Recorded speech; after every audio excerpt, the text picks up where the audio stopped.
Welcome to T-SAT.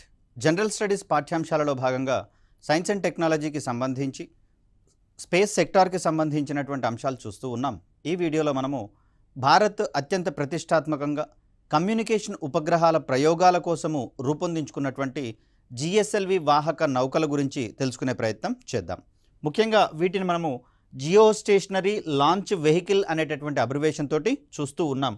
మరి దీని తయారీలో ఏ విధమైనటువంటి దశలు ఉంటాయి, అదేవిధంగా దీని తయారీకి సంబంధించినటువంటి బ్యాక్గ్రౌండ్ ఇన్ఫర్మేషన్ కొంత తెలుసుకునే ప్రయత్నం చేద్దాం. సో ఇక్కడ జిఎస్ఎల్వికి సంబంధించినటువంటి అభివృద్ధి అనేటటువంటి కార్యక్రమము మనకు 1991లో ఏర్పాటైనట్లుగా మనకు తెలుస్తూ ఉంది. సో ఈ సంవత్సరంలో మనకు జిఎస్ఎల్వి ప్రోగ్రామ్ని ఏర్పాటు చేసుకోవడం అనేది జరిగింది. మరి అంతక్రితమే మనం 1990స్లలోనే పిఎస్ఎల్వికి సంబంధించినటువంటి ప్రయోగాలు చేపట్టాం.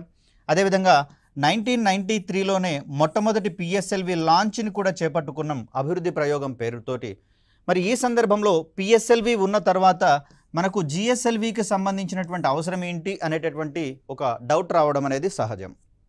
ఇక్కడ పిఎస్ఎల్వికి సంబంధించి చూస్తే కేవలము 1450 కేజీల బరువు ఉన్నటువంటి ఉపగ్రహాలను మాత్రమే ఇది ప్రయోగించగలిగేటటువంటి అవకాశం ఉంది జిఎస్ఓ అంటే భూస్థిర కక్షలలోకి.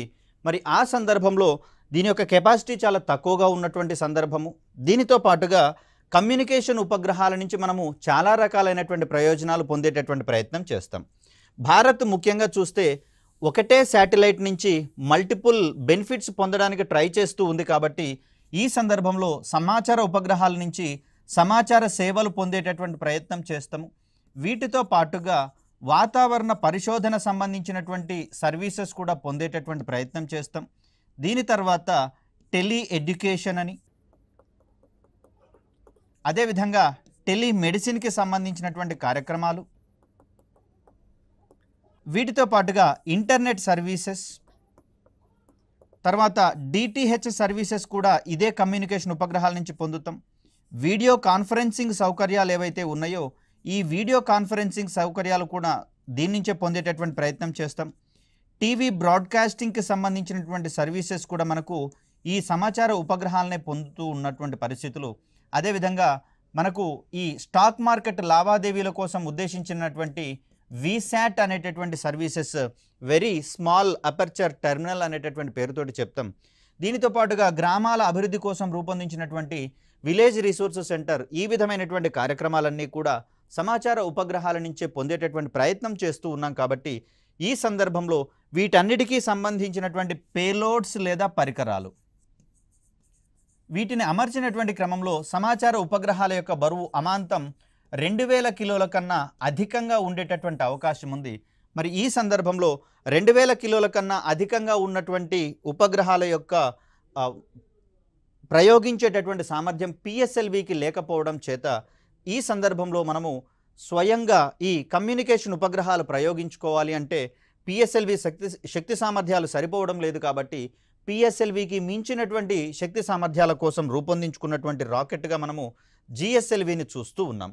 ఇక్కడ జిఎస్ఎల్వి వాహక నౌకకు సంబంధించి చూస్తే దీని తయారీలో మనకు అత్యంత శక్తివంతమైనటువంటి క్రయోజనిక్ ఇంజిన్లు అవసరమవుతాయి. మరి ఈ క్రయోజనిక్ ఇంజిన్ సాంకేతికతను సముపార్జించుకునేందుకు కాను రష్యాకు సంబంధించినటువంటి గ్లావ్ కాస్మోస్ అనేటటువంటి సంస్థతోటి అగ్రిమెంట్ కుదుర్చుకోవడం అనేది జరిగింది.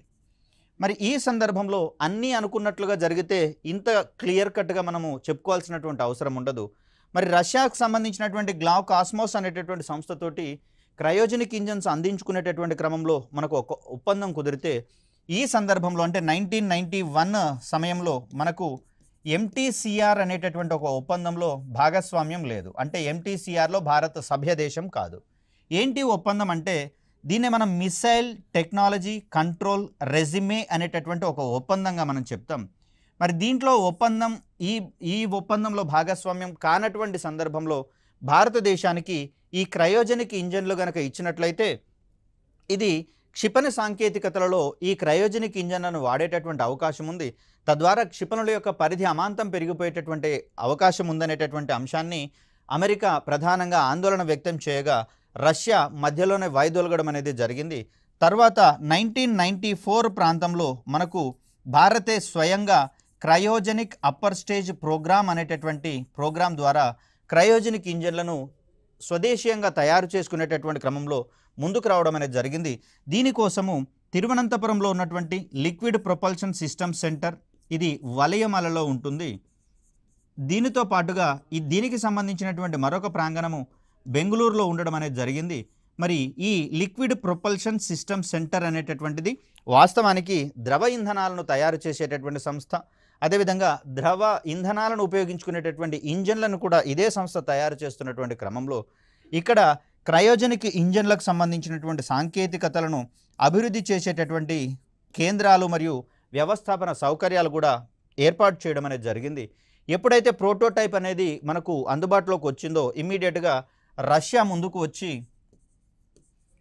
తనంతట తానుగానే 7 క్రయోజెనిక్ ఇంజన్లను ఇవ్వడానికి ఒప్పందం కుదుర్చుకోవడం అనేది జరిగింది. అయితే రష్యా నుంచి పొందినటువంటి క్రయోజెనిక్ ఇంజన్లను ఆధారంగా చేసుకుని ఇక్కడ మనం చెప్తున్నటువంటి మార్క్ 1 తరహా జిఎస్ఎల్వి వాహక నౌకలను రూపొందించుకోగా మనము ఇక్కడ మనకు జిఎస్ఎల్వి మార్క్ 1 అనేది కనిపిస్తూ ఉంది. సో జిఎస్ఎల్వి మార్క్ 1లో మనము రష్యా నుంచి పొందినటువంటి క్రయోజెనిక్ ఇంజన్లను వాడగా మనము మార్క్ 2 విషయానికి వచ్చేసరికల్లా దీంట్లో స్వదేశీ పరిజ్ఞానంతో తయారైనటువంటి క్రయోజెనిక్ ఇంజిన్లను ఇక్కడ వాడడం అనేది జరిగింది.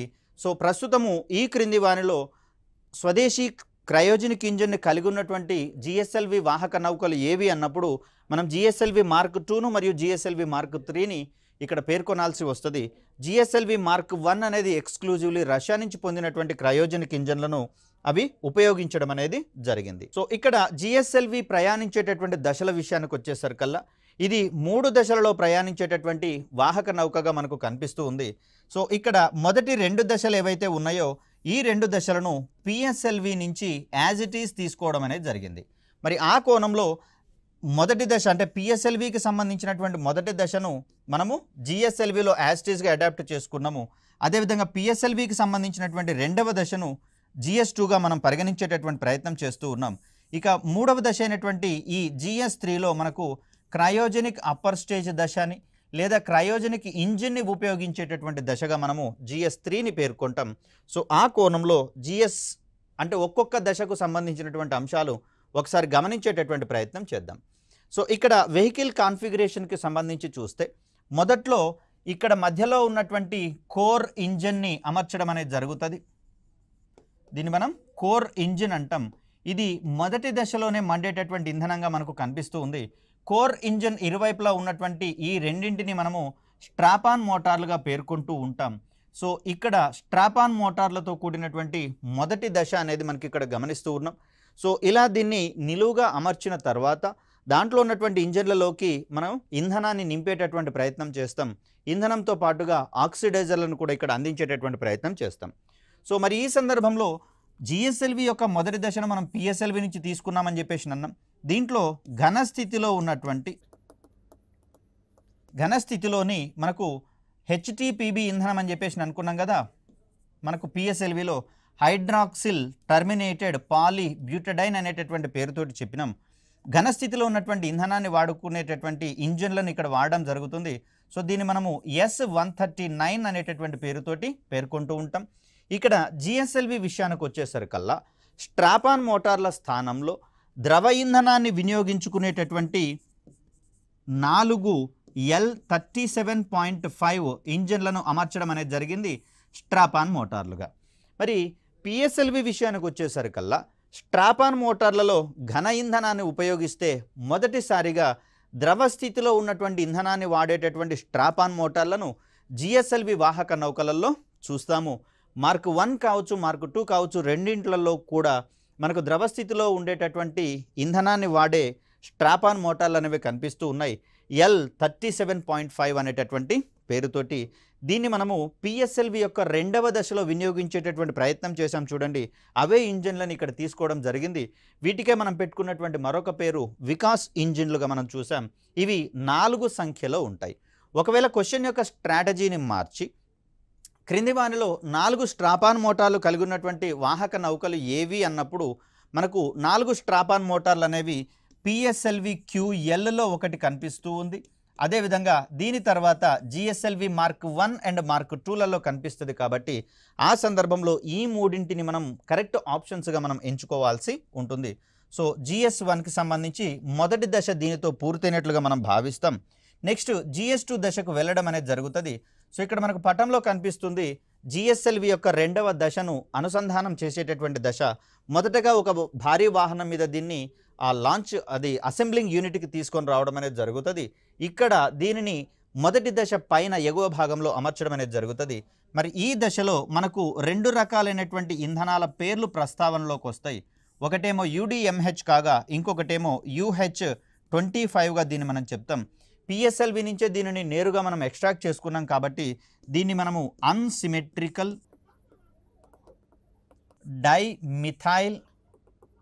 డైమిథైల్ హైడ్రజీన్గా మనం చెప్తాం. జాగ్రత్త అండి, ఇక్కడ మనల్ని కన్ఫ్యూజ్ చేయడం కోసము హైడ్రజీన్కి బదులుగా హైడ్రోజన్ అనేటటువంటి పదం ఇచ్చేటటువంటి అవకాశం ఉంది.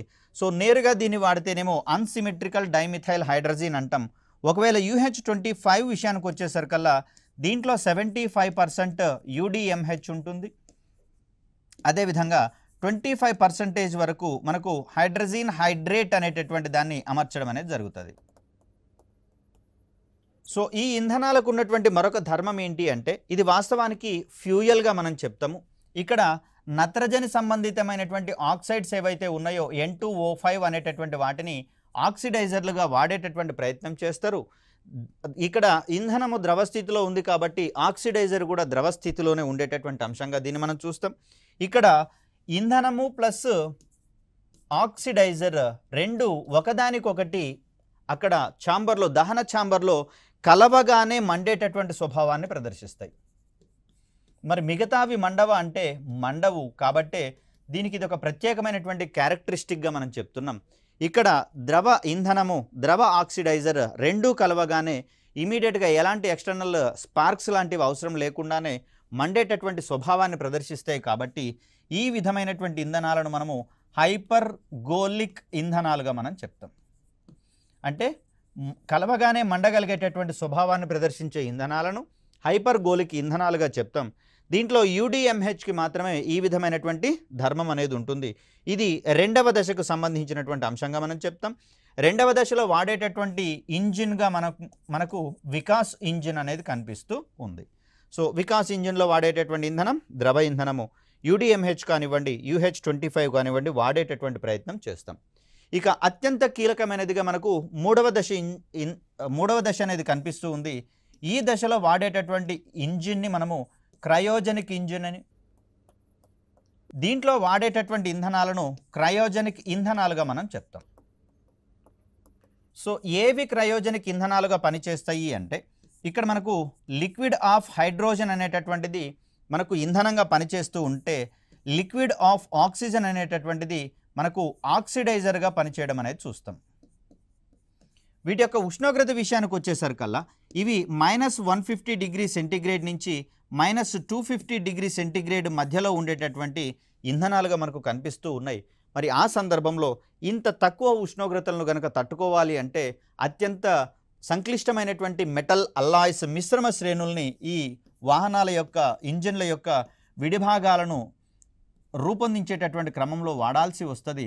మరి ఇలా ఈ మిశ్రమ లోహాలను అందించేటటువంటి సంస్థగా మనకు హైదరాబాద్లో ఉన్నటువంటి మిశ్ర ధాతు నిగమ లిమిటెడ్ అనేటటువంటిది కనిపిస్తుంది. ఇక్కడ మనకు కనిపిస్తూ ఉన్నది మనం మూడవ దశ యొక్క GSLV యొక్క మూడవ దశలో వాడేటటువంటి క్రయోజనిక్ ఇంజిన్గా మనం చూస్తాం. దీంట్లో ఇది ఆ ఇంజిన్ యొక్క మొత్తం నమూనాగా మనం చూస్తాం. దీంట్లో అత్యంత సెన్సిబుల్ వాల్వ్స్ అనేటటువంటివి ఉంటాయి కాబట్టి క్రయోజనిక్ టెంపరేచర్ల దగ్గర ఇంధనం అనేది కనిపిస్తుంది కాబట్టి ఈ దశలో ఈ వాల్వులు త్వరగా చెడిపోయేటటువంటి ధర్మాన్ని ప్రదర్శిస్తాయి. అదేవిధంగా ఇంధనము లీక్ అయ్యేటటువంటి ప్రమాదాలు కూడా ఉన్నాయి కాబట్టి GSLV వాహక నౌకల యొక్క సాంకేతికత అత్యంత సంక్లిష్టంగా మనకు కనిపిస్తుంది.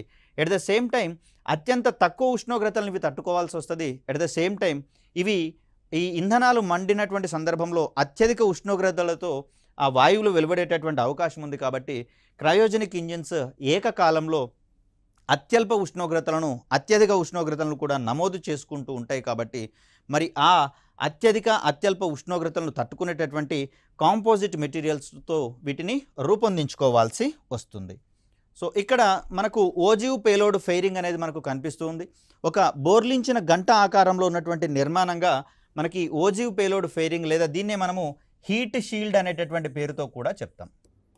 దీన్నే ఉష్ణ కవచము అంటాం. ఇది మొదటి దశలో వాహనంతో అంటిపెట్టుకొని అంటే ఉపగ్రహాన్ని దీంట్లోనే అమర్చుతారు కాబట్టి మొదటి దశలో వాహనంతోటే ఉంటుంది. రెండవ దశ స్టార్ట్ అయిన తర్వాత ఓజివ్ పేలోడ్ ఫెయిరింగ్ అనేది మెయిన్ రాకెట్ తోటి సెపరేట్ అయిపోయేటటువంటి అంశాన్ని మనం చూస్తాం. ఇక్కడ మనకు దిగువన కనిపిస్తూ ఉన్నది ఈ శాటిలైట్ని అమర్చేటటువంటి అడాప్టర్గా మనం చూస్తాం. సో ఇక్కడ మనకు అవసరానికి అనుగుణంగా జిఎస్ఎల్వి వాహక నౌకలలో 3 రకాలైనటువంటి నౌకలను అందుబాటులోకి తీసుకొని రావడం అనేది జరిగింది. దీంట్లో మొదటిది జిఎస్ఎల్వి మార్క్ 1. ఇది రష్యా తయారీ క్రయోజనిక్ ఇంజన్లను వాడగా ఇక్కడ జిఎస్ఎల్వి మార్క్ 2 మరియు మార్క్ 3 విషయాలలో స్వదేశీయంగా రూపొందించబడినటువంటి క్రయోజనిక్ ఇంజన్లను వాడినటువంటి జిఎస్ఎల్వి వేరియంట్స్గా మనం ఇక్కడ చూస్తాం. సో మనకి ఇక్కడ పటంలో కనిపిస్తున్నటువంటిది ఇది జిఎస్ఎల్వి మార్క్ 1 కాగా ఇది మార్క్ 2 మరియు మార్క్ 3కి సంబంధించినటువంటి ఒక మోడల్స్గా మనం చూస్తాం. సో వీటి సహాయంతో భారత్ అత్యంత భారీగా ఉండేటటువంటి కమ్యూనికేషన్ ఉపగ్రహాలను సైతము భూస్థిర కక్షలలోకి ప్రయోగించేటటువంటి సామర్థ్యాన్ని కలిగి ఉన్నట్లుగా మనం చెప్తాం. ఇక్కడ పూర్తి స్థాయిలో జిఎస్ఎల్విని కన్స్ట్రక్షన్ చేసిన తర్వాత ఇక్కడ మనకు ఇరువైపులా కనిపిస్తున్నది అసెంబ్లింగ్ యూనిట్గా మనం చెప్తాం. ఇక్కడ ఒక ప్లాట్ఫామ్ నుంచి ఒక ట్రాక్ మీదుగా ఇక్కడ దూరంలో కనిపిస్తున్నటువంటి లాంచ్ ప్యాడ్ మీదకి దీన్ని చేర్చి అక్కడి నుంచి ప్రయోగించడం అనేది జరుగుతుంది. పూర్తిగా మనకు జిఎస్ఎల్వి యొక్క కన్స్ట్రక్షన్ అయిపోయిన తర్వాత ఈ విధంగా కనిపిస్తుంది. ఇక దీని యొక్క కాన్ఫిగరేషన్ కనుక మనం గమనిస్తే ఇక్కడ జిఎస్ఎల్వి మార్క్ 1కి సంబంధించినటువంటి హైట్ ఎత్తు కనుక గమనిస్తే ఇది 49.13 మీటర్లు ఉన్నట్లుగా మనం చూస్తూ ఉన్నాం. ఇక్కడ దీని యొక్క బరువుని దీని ప్రయోగ సమయంలో బరువు లేదా లిఫ్ట్ ఆఫ్ మాస్ అనేటటువంటి పదంగా దీన్ని మనం చెప్తాం. ప్రయోగ సమయంలో బరువు విషయానికి వచ్చేసరికి ఇది 415 టన్నుల బరువు అనేది ఉండడం జరిగింది. దీని యొక్క వ్యాసం వచ్చేసరికల్లా 2.8 మీటర్ల వ్యాసం అనేది కనిపిస్తూ ఉంది. ఓజివ్ పేలోడ్ ఫెయిరింగ్ యొక్క వ్యాసం వచ్చేసరికల్లా 3.4 మీటర్లు. ఈ ఓజివ్ పేలోడ్ ఫెయిరింగ్ యొక్క హైట్ ఎత్తు వచ్చేసరికల్లా 7.8 మీటర్లు అనేది కనిపిస్తుంది. మరిది ఇంత వ్యాసము ఇంత హైట్ ఉంది కాబట్టే మనకి ఇక్కడ 2000 వరకు కేజీల బరువు ఉన్నటువంటి సమాచార ఉపగ్రహాలను దాంట్లో ఫ్లెక్సిబుల్గా మనం ప్లేస్ చేసి దాన్ని ప్రయోగించేటటువంటి క్రమాన్ని మనం చూస్తాం. సో ఇక్కడ జిఎస్ఎల్వి మార్క్ 2 విషయానికి వచ్చేసరికల్లా దీని యొక్క హైట్ అనేది కొంచెం పెరగడం గమనించవచ్చు. ఎందుకంటే ఆ జిఎస్ఎల్వి మార్క్ 1 కంటే అత్యధిక బరువు ఉన్నటువంటి ఉపగ్రహాలను అంటే ఇక్కడ 2000 నుంచి 3000 కిలోల బరువు ఉన్నటువంటి ఉపగ్రహాలను ప్రయోగించేటటువంటి సందర్భంలో జిఎస్ఎల్వి మార్క్ 2 వాహక నౌకలను వాడతాం కాబట్టి మరి ఆ సందర్భంలో మరింత శక్తివంతమైనటువంటి ఇంజిన్లను వాడాల్సి వస్తుంది. ఎక్కువ ఇంధనం కూడా పడుతుంది కాబట్టి ఆ సందర్భంలో దీని యొక్క బరువు పెరిగినట్లుగా మనం చూస్తాం. దీని యొక్క వెయిట్ వచ్చేసరికల్లా 442 టన్నులుగా కనిపిస్తుంది. వ్యాసము 2.8 మీటర్లు. ఓజివ్ పేలోడ్ ఫెయిరింగ్ విషయానికి వచ్చేసరికల్లా 4 మీటర్ల వ్యాసం ఉన్నటువంటి ఓజివ్ పేలోడ్ ఫెయిరింగ్ని అదేవిధంగా ఎత్తు ఎక్కువగా ఉన్నటువంటిది ఇక్కడ 8.6 మీటర్స్ ఎత్తు ఉన్నటువంటి ఓజివ్ పేలోడ్ ఫెయిరింగ్ని మనము కన్స్ట్రక్షన్ చేసుకోవడం జరిగింది. సో ఇలా ఓజివ్ పేలోడ్ ఫెయిరింగ్ని ఏర్పాటు చేసుకోవడం వల్ల మనకు 2000 నుంచి 3000 కిలోల బరువు ఉన్నటువంటి ఉపగ్రహాలు కొంచెం పెద్దగా ఉంటాయి, భారీగా ఉంటాయి కాబట్టి వాటిని మనము జిఎస్ఓలోకి ప్రయోగించేటటువంటి క్యాపబిలిటీ అనేది మనకు రావడం జరిగింది. ఇక్కడ జిఎస్ఎల్వి మార్క్ 1 మరియు మార్క్ 2లకు సంబంధించినటువంటి పేలోడ్ కెపాసిటీని కనుక మనం గమనిస్తే 1500 నుంచి 2500 కిలోల బరువు ఉన్నటువంటి ఉపగ్రహాలను మనం ఇక్కడ జిఎస్టిఓ వరకు ప్రయోగించేటటువంటి ప్రయత్నం చేస్తూ ఉన్నాం. అదేవిధంగా ఎల్ఈఓ అంటే భూ నిమ్న కక్షల విషయానికి వచ్చేసరికల్లా 5000 కిలోల బరువు ఉన్నటువంటి ఉపగ్రహాలను మనము ఎల్ఈఓలోకి ప్రయోగించేటటువంటి ప్రయత్నం చేస్తాం. ఇప్పటి వరకు మనకు ఉన్నటువంటి ఈ ప్రయోగ వివరాల ఆధారంగా జిఎస్ఎల్వి వాహక నౌకలలో ఒక్కొక్క వాహక నౌక నుంచి ఒక్కొక్క సమాచార ఉపగ్రహాన్ని మాత్రమే ప్రయోగించే ప్రయత్నం చేస్తాం. పిఎస్ఎల్విలో మాదిరిగా బహుళ ఉపగ్రహాలను ప్రయోగించేటటువంటి ప్రయత్నం ఇక్కడ చెయ్యరు. ఎందుకంటే సమాచార ఉపగ్రహాలు స్వతహాగానే భారీ పరిమాణంలో ఉండేటటువంటి అవకాశం ఉంది కాబట్టి దానికోసమని ఒక ఉపగ్రహం నుంచి ఒక వాహక నౌక నుంచి ఒక ఉపగ్రహాన్ని మాత్రమే ప్రయోగించేటటువంటి ప్రయత్నం చేస్తూ ఉన్నాం. ఇక్కడ జిఎస్ఎల్వికి సంబంధించినటువంటి ఎక్స్పెరిమెంట్స్ని కనుక మనం ఇక్కడ గమనిస్తే బ్లూ కలర్లో కనిపిస్తూ ఉన్నాయేమో జిఎస్ఎల్వి మార్క్ 1 తరహా ప్రయోగాలు కాగా బ్లాక్ కలర్లో కనిపిస్తున్నటువంటివి మొత్తంగా కూడా మనకు జిఎస్ఎల్వి మార్క్ 2 తరహా ప్రయోగాలుగా మనం ఇక్కడ గమనించాల్సి ఉంటుంది. సో మొట్టమొదటి జిఎస్ఎల్వి ప్రయోగంగా మనకు జిఎస్ఎల్వి D1 అనేది కనిపిస్తుంది. మరి ఇది మార్క్ 1 మార్క్ 2 అంటే స్టార్టింగ్లో మనం తీసుకున్నది రష్యా తయారీ క్రయోజనిక్ ఇంజిన్లు కాబట్టి ఇది మార్క్ 1 తరహా ప్రయోగంగా మనం చెప్తాం. మొదటి ప్రయోగం ఎప్పుడు చేపట్టబడింది అంటే ఏప్రిల్ 18, 2001న చేపట్టడం జరిగింది. దీంట్లో భాగంగా GSAT-1 అనేటటువంటి సమాచార ఉపగ్రహాన్ని ప్రయోగించుకున్నాం. ఇది విఫలమైనటువంటి ప్రయోగంగా మనం చెప్తాం.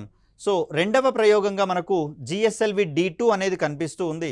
దీంట్లో భాగంగా మనము GSAT-2 ఉపగ్రహాన్ని ప్రయోగించుకున్నాం. ఇది సక్సెస్ఫుల్గా ప్రయాణించినట్లుగా మనం చూస్తూ ఉన్నాం. 2003లో జరిగినటువంటి ఈ ప్రయోగం తర్వాత GSLV-F01 అనేటటువంటి ప్రయోగాన్ని, ఇక్కడ F అనేటటువంటి అక్షరము GSLV యొక్క కార్యాత్మక ప్రయోగం అనేటటువంటి అర్థంలో చెప్తుంది. F అంటే దీన్ని మనం ఫంక్షనల్ అంటాం. అదే PSLV విషయానికి వచ్చేసరికి అక్కడ C అనేటటువంటి అక్షరం కనిపిస్తుంది. దాన్ని కంటిన్యూస్ ఎక్స్పెరిమెంట్స్గా మనం చెప్తాం. ఇక్కడ ఫంక్షనల్ ఎక్స్పెరిమెంట్స్గా దీన్ని మనం చూస్తాం. ఇక 2004లో జరిగిన ఈ ప్రయోగంలో పూర్తి స్థాయిలో విద్యా సంబంధమైనటువంటి కార్యక్రమాలకే అంకితమైనటువంటి మొట్టమొదటి ఉపగ్రహంగా ఎడ్యుసాట్ అనేది మనకు కనిపిస్తూ ఉంది. దీన్నే సంకేతనామంతో GSAT-3 అనేటటువంటి పేరుతోటి చెప్తాం. ఇది పూర్తి స్థాయిలో విద్యా సంబంధమైనటువంటి కార్యక్రమాల కోసం అంకితమైనటువంటి మొదటి ఉపగ్రహంగా మనం చెప్తాం. టెలి ఎడ్యుకేషన్ వంటి కార్యక్రమాలన్నిటికీ దీనిని కేంద్ర బిందువుగా తీసుకొని ప్రసారం చేయడం అనేది జరుగుతుంది. ఈ ప్రోగ్రాం కూడా మనకు సక్సెస్ కావడం అనేది జరిగింది. ఇక GSLV శ్రేణిలో 4వ ప్రయోగము, అదేవిధంగా GSLV మార్క్ 1 తరహాలో కూడా 4వ ప్రయోగంగా దీన్ని మనం చెప్తాం. 2006లో చేపట్టినటువంటి ఈ ప్రయోగం ద్వారా INSAT-4C అనేటటువంటి ఉపగ్రహాన్ని ప్రయోగించడం, మిషన్ ఫెయిల్ కావడం జరిగింది. మరి ఈ సందర్భంలో INSAT-4E యొక్క సర్వీసెస్ అందించేటటువంటి క్రమంలో INSAT-4CR అనేటటువంటి ఉపగ్రహము, ఆర్ అంటే మనము రీప్లేస్మెంట్ అనేది గుర్తుపెట్టుకోవాలని చెప్పేసి అన్నాం. INSAT-4C యొక్క సర్వీసెస్ని రీప్లేస్ చేసే ఉపగ్రహంగా దీనికి మనం ఆ పేరు పెట్టుకోవడం జరిగింది. దీన్ని GSLV-F04 వాహక నౌక ద్వారా ప్రయోగించడం. మార్క్ 1 తరహాలో ఇది 5వ ప్రయోగంగా మనం చూస్తాం. ఇది 2007లో ప్రయోగించారు. GSTOలోకి ప్రయోగించామనుకున్నాం. ఇది పాక్షికంగా సక్సెస్ అయినటువంటి ప్రయోగంగా చూస్తాం. ఇక స్వదేశీ క్రయోజనిక్ ఇంజిన్ కలిగినటువంటి మొదటి వాహక నౌక, దీన్ని మనము GSLV మార్క్ 2గా మనం చెప్తాం. సో ఇది GSLV-D3 అనేటటువంటి కోడ్ నేమ్ తోటి, అంటే GSLV యొక్క 3వ అభివృద్ధి ప్రయోగంలో భాగంగా దీన్ని చేపట్టుకోవడం జరిగింది 2010న.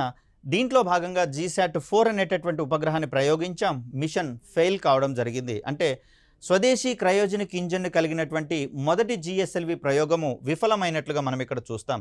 దీని తర్వాత GSLV మార్క్ 1 తరహా ఉపగ్రహ ప్రయోగం, మార్క్ 1 తరహా వాహక నౌక ద్వారా ఉపగ్రహ ప్రయోగం జరిగింది GSAT-5P పేరుతోటి. దీన్ని మనం 2010లో చేపట్టుకున్నాం. మిషన్ కూడా ఇక్కడ ఫెయిల్ కావడం జరిగింది. ఇది ఇక్కడ మార్క్ 1 తరహా ప్రయోగంగా మనం ఇక్కడ చెప్తూ ఉన్నాం. ఇక దీని తర్వాత జరిగిన ప్రోగ్రామ్స్ అన్నీ కూడా మనకు GSLV మార్క్ 2 తరహా ప్రయోగాలుగా మనం చెప్తాం. అంటే వీటన్నింటిలలో కూడా స్వదేశీ తయారీ క్రయోజనిక్ ఇంజన్నే అమర్చి ప్రయోగించడం అనేది జరిగింది.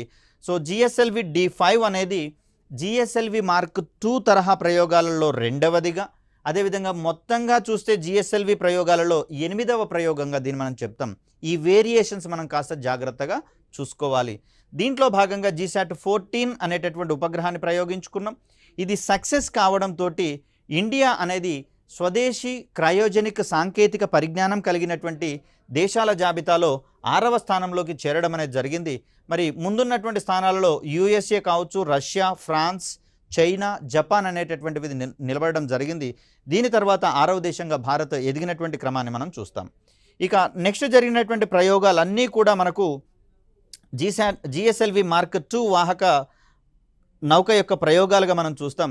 దీంట్లో మనకు ప్రాధాన్యత కలిగినటువంటి ప్రయోగాలు పెద్దగా ఏమీ లేవు. ఇక్కడ INSAT-3DR అనే దాని గురించి చెప్తే ఇది సమాచార ఉపగ్రహంగా కాక వాతావరణ పరిశోధన ఉపగ్రహంగా మనకు కనిపిస్తూ ఉంది. ఇక్కడ GSAT-9 అనేటటువంటి దాన్ని 2017లో ప్రయోగించినము GSLV-F09 వాహక నౌక ద్వారా. ఇక్కడ GSAT-9ని మనము సౌత్ ఏషియా శాటిలైట్గా మనం పరిగణించేటటువంటి ప్రయత్నం చేస్తాం. ఇక GSAT-6A, 7A, ఇక్కడ EOS-3 అనేది భూ పరిశీలన ఉపగ్రహంగా మనం చూస్తూ ఉన్నాం. క్రయోజనిక్ ఇంజన్లో ఏర్పడినటువంటి లీకేజీల వల్ల ఈ ప్రయోగం విఫలం కావడం అనేది జరిగింది. దీని తర్వాత చేపట్టినటువంటి NVS-01 ప్రయోగం గురించి కనుక మనం మాట్లాడితే ఇది మార్గనిర్దేశక ఉపగ్రహ వ్యవస్థలో భాగంగా మనకు నావిక్ సిస్టమ్ని ఏర్పాటు చేసుకున్నాం కదా. దీంట్లో భాగంగా ఏర్పాటు చేసినటువంటి మొదటి ప్రయోగంగా దీన్ని మనం చెప్తాం. దీంట్లో ట్రాన్స్పాండర్లతో సహా, అదేవిధంగా గడియారాలతో సహా స్వదేశీయంగా రూపొందించుకొని ప్రయోగించుకున్నటువంటి నావిక శ్రేణి ఉపగ్రహాలలో మొదటి ఉపగ్రహంగా దీన్ని మనం చెప్తాం. దీన్ని GSLV F12 ద్వారా మే 29, 2023న ప్రయోగించడం జరిగింది. GSTOలోకి దీన్ని ప్రయోగించుకున్నాం. దీని తర్వాత ఇటీవల కాలంలో తాజాగా చివరగా జరిగినటువంటి GSLV Mark II ప్రయోగంగా GSLV F14 కనిపిస్తూ ఉంది. 2024లో చేపట్టినటువంటి ప్రయోగంగా దీన్ని మనం చూస్తున్నాం.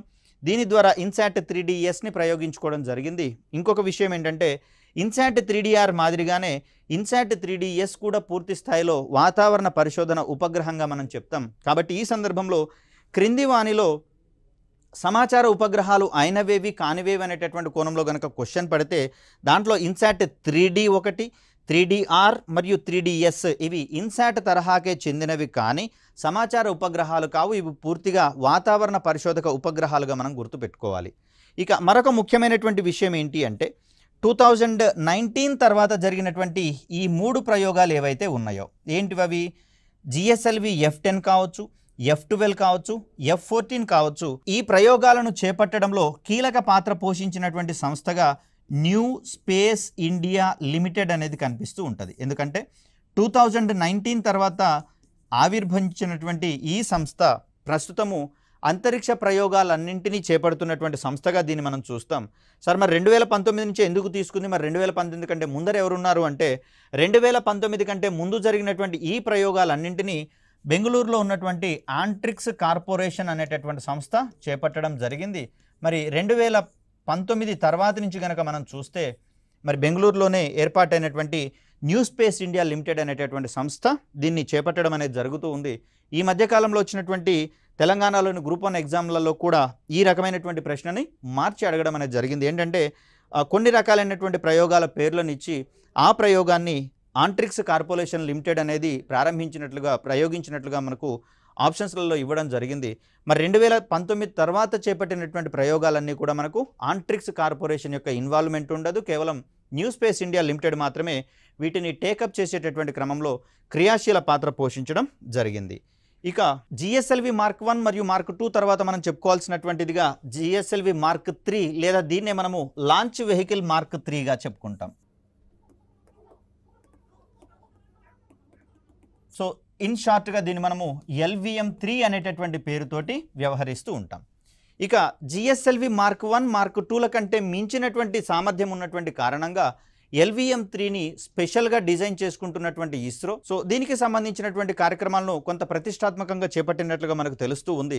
అయితే దీని యొక్క ఎత్తు విషయానికి వచ్చేసరికల్లా GSLV Mark 2 వాహక నౌకకు వచ్చేసరికల్లా 51 మీటర్ల ఎత్తున్నట్లుగా, Mark 1 విషయానికి వచ్చేసరికల్లా 49 మీటర్ల ఎత్తుండగా ఇది కేవలం 44 మీటర్ల ఎత్తు, ఇంకా చెప్పాలంటే దానికంటే తక్కువనే 43 మీటర్ల ఎత్తు మాత్రమే ఉండేటటువంటి అవకాశం ఉంది. మరి వాటికంటే శక్తివంతమైనటువంటి వాహక నౌక ఎందుకు అమాంతం బరువు తగ్గింది అంటే ఇక్కడ కోర్ ఇంజిన్ విషయానికి వచ్చేసరికల్లా మనకిది L110 అనేటటువంటి కోర్ ఇంజిన్ కనిపిస్తుంది. వాస్తవానికి కోర్ ఇంజిన్ ఎప్పుడు కూడా PSLVలో కానివ్వండి, ఇతర GSLV వాహక నౌకలలో కానివ్వండి S139 అనేది కనిపిస్తూ ఉంటే దానికి భిన్నంగా ఇక్కడ LVM విషయానికి వచ్చేసరికల్లా మనకి ఇక్కడ L110 అనేటటువంటి ఈ కోర్ ఇంజిన్ అనేది కనిపిస్తుంది. ఇక స్ట్రాపాన్ మోటార్లకు వచ్చేసరికల్లా ఇరువైపులా 2 స్ట్రాపాన్ మోటార్లు మాత్రమే మనకు కనిపిస్తూ ఉన్నాయి. వీటిని మనము S200 స్ట్రాపాన్ మోటార్లుగా మనం చెప్తాం. అంటే ఒక్కొక్క స్ట్రాపాన్ మోటార్ 200 టన్నుల బరువైనటువంటి ప్రొపెల్లెంట్స్ని వాడేటటువంటి ప్రయత్నం చేస్తుంది. ఇక్కడ మొదటి దశలో ఉన్నటువంటి లిక్విడ్ ఇంజిన్ అనేది 110 టన్నుల ఇంధనాన్ని వాడుకునేటటువంటి ప్రయత్నం చేస్తుంది. కోర్ ఇంజిన్గా ఎప్పుడు మనం ద్రవ ఇంధనాన్ని వాడలేదు, ద్రవ ఇంజిన్లను వాడలేదు. ఎప్పుడు కూడా మనము ఘన ఇంధనాన్ని వాడుకునేటటువంటి ఇంజిన్లను వాడుకోవడం జరిగింది. కానీ GSLV Mark 3 విషయానికి వచ్చేసరికి కొన్ని ఆల్టర్నేట్స్ అనేవి జరుగుతూ ఉన్నాయి. మరోవర్ ఇక్కడ ఇది పైకి ప్రయాణించేటటువంటి సందర్భంలో మొట్టమొదటగా స్ట్రాపాన్ మోటార్లు మండడం అనేది మనం గమనిస్తాం. మరి మిగిలిన PSLV మరియు GSLV రకాలలో గనక గమనిస్తే మొదటగా కోర్ ఇంజిన్ మండుతుంది, అదేవిధంగా దానితో పాటుగా స్ట్రాపాన్ మోటార్లు కూడా మండడం ప్రారంభమవుతాయి. సో ఇక్కడ మాత్రం మనకు మొదట స్ట్రాపాన్ మోటార్లు మండిన తర్వాత కోర్ ఇంజిన్ని మండించడం అనేది స్టార్ట్ చేస్తాం.